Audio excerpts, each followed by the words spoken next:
తెలంగాణ రాష్ట్ర నిరుద్యోగుల కళాకారుల సంఘం ఆధ్వర్యంలో మరి ఖమ్మం వరద బాధితులకు సంబంధించి మరి అకాల వర్షాలతో మరి అక్కడున్న ఖమ్మంలో ఉన్న కుటుంబాలు మరి ఆగమైపోయిన సందర్భంగా వాళ్లకు ఉడతాబత్తిగా ఎంతో కొంత సహాయ సహకారాలు అందించాలనే సదుద్దేశంతో మరి నిరుద్యోగ కళాకారుల ఐక్యవేదిక ఆధ్వర్యంలో గత వారం రోజులుగా మరి విరాళాల సేకరణ చేపట్టడం జరుగుతూ ఉన్నది. ఈ విరాళాలు సేకరించి మరి 33 జిల్లాలలో ఈ యొక్క కార్యక్రమం మా నిరుద్యోగ కళాకారుల సంఘం ఆధ్వర్యంలో నిర్వహించడం జరుగుతూ ఉన్నది. మరి ఈ నిధినంతా కూడా స్వయంగా ముఖ్యమంత్రి గారికి అందించాలనే సంకల్పంతో ఈ కార్యక్రమాన్ని చేపట్టడం జరిగింది.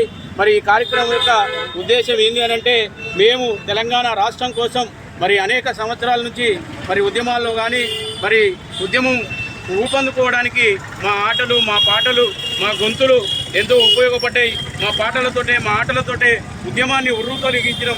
మరి అప్పటి ముఖ్యమంత్రి స్వయంగా మరి అమరవీరుల తర్వాత ఈ రాష్ట్రం ఏర్పడడానికి ప్రత్యేకంగా కళాకారులదే ముఖ్య భూమిక అని స్వయంగా వేదికల మీద చెప్పడం జరిగింది.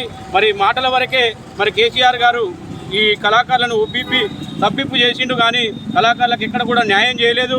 మరి కళాకారులను మరి అగమ్య గోచరంగా వాళ్ళ జీవితాలను రోడ్డు మీద పడేసిండు. మరి ఉమ్మడి రాష్ట్రంగా ఉన్నప్పుడు జిల్లా సమాచార పౌర సంబంధాల శాఖ నుండి ఒక్కొక్క జిల్లాకు 500 మంది ప్రభుత్వం ప్రవేశపెట్టిన పథకాలపై ప్రచార కార్యక్రమాలు చేస్తూ జీవించేది. మరి ఉద్యమం ప్రారంభమైనప్పటి నుండి ప్రత్యేక రాష్ట్రం కోసం జరిగిన ఉద్యమంలో ఎలాంటి స్వార్థం లేకుండా మాకు ఉద్యోగాలు వస్తాయి, మాకు ఉపాధి దొరుకుతుంది, మా నిధులు మాకు, మా నియామకాలు మాకు, మా నీళ్లు మాకు అనే నినాదంతో మేము ఉద్యమంలో మరి స్వచ్ఛందంగా ముందు పాల్గొనడం జరిగింది.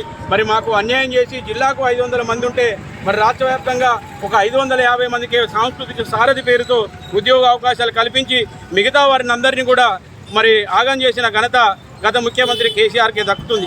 మరి 8 ఏళ్ళు కేసీఆర్ చుట్టూ తిరిగినాం, మంత్రుల చుట్టూ తిరిగినాం, ఎమ్మెల్యే చుట్టూ తిరిగినాం. అయ్యా మాకు అన్యాయం జరిగింది, మేము ఉద్యమ కళాకారులం, మాకు న్యాయం చేయండి అని చెప్పి తిరిగినా కూడా మమ్మల్ని పట్టించుకున్న నాదులు లేడు. మరి మాకు అన్యాయం జరిగింది, మరి సారథిలో మరి నిజమైన కళాకారులకు ఉద్యోగాలు ఇవ్వలేదని చెప్పి కోర్టును కూడా ఆశ్రయిస్తే కూడా మాకు సరైన న్యాయం జరగలేదు.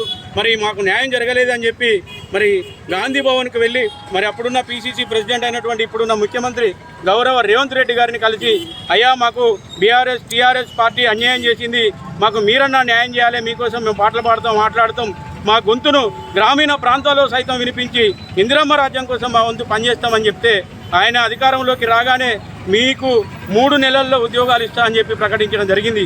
మరి సంవత్సరం అవుతుంది అధికారంలోకి వచ్చి, అయ్యా మమ్మల్ని చూడండి, మా గోడు వినండి అని చెప్పి మరి గతంలో ఏ విధంగా అయితే తిరిగినామో ఇప్పుడు కూడా అదే పరిస్థితి నెలకొల్చింది.